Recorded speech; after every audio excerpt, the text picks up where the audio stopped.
Billy Gray was my best friend, and I fell in love with his mother. Love may be too strong a word, but I do not know a weaker one that will apply. All this happened half a century ago. I was 15 and Mrs. Gray was 35. Such things are easily said, since words themselves have no shame and are never surprised. She might be living still. She would be, 83, 84?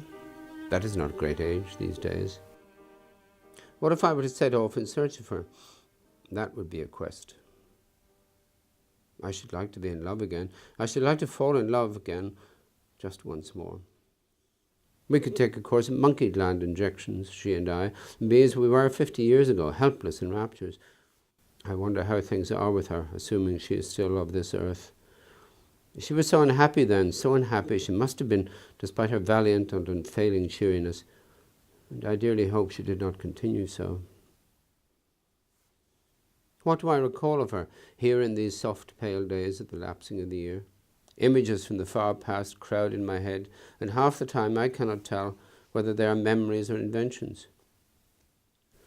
Not that there is much difference between the two, if indeed there is any difference at all.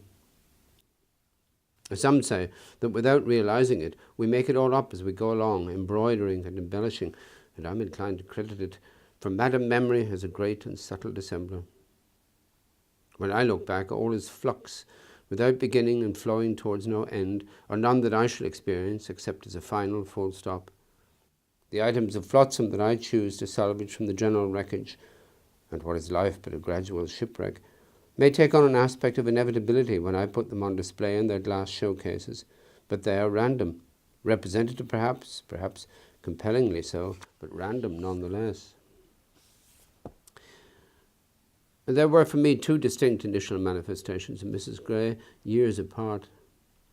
The first woman may not have been she at all, may have been only an enunciation of her, so to speak, but it pleases me to think the two were one. April, of course.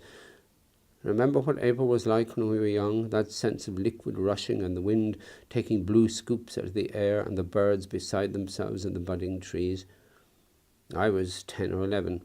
I had turned in at the gates of the church of Mary, our Mother Immaculate, head down as usual, and the first presage I had of the woman on the bicycle was the fizzing of tires, a sound that seemed to me excitingly erotic when I was a boy, and does so even yet, I do not know why.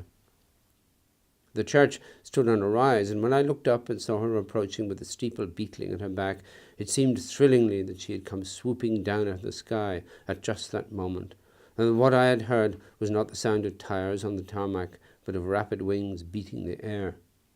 She was almost upon me, freewheeling, leaning back relaxedly and steering with one hand.